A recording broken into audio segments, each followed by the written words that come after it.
L'invecchiamento da un lato è un fatto assolutamente positivo perché vuol dire che si sta bene e che è una vittoria anche personale, non solo della comunità in cui si vive, però porta con sé anche un sacco di problemi. Se l'aumento della vita media è un sintomo di benessere, Venezia e il Veneto potrebbero ritenersi soddisfatti. In regione un abitante su 4 ha più di 65 anni, un dato che negli ultimi 10 anni è cresciuto quasi del 20%. Lo studio effettuato dallo SPI-CGIL restituisce un territorio in cui si vive sempre più a lungo, una regione che ha più di 320.000 ultraottantenni e nella quale il numero degli ultracentenari è raddoppiato rispetto al 2006, ma c'è anche un'altra faccia della medaglia. Noi abbiamo un dato che è alto perché siamo a 156 anziani oltre i 65 anni per ogni 100 ragazzi sotto i 14, ma in due territori, Belluno e Rovigo, questa cifra è raddoppiata, cioè siamo oltre al 200%. Una situazione che apre diversi problemi, a partire da quello assistenziale, ma ci sono altri aspetti che possono avere anche risvolti drammatici.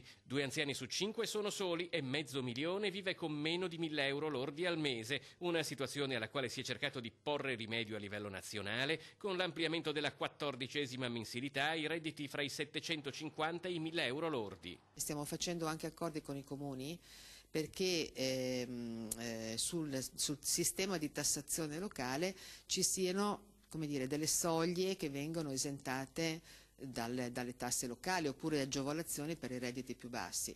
C'è poi un altro progetto in Veneto che è anche un antidoto alla solitudine, è quello dell'impiego in attività di utilità sociale, il cosiddetto invecchiamento attivo.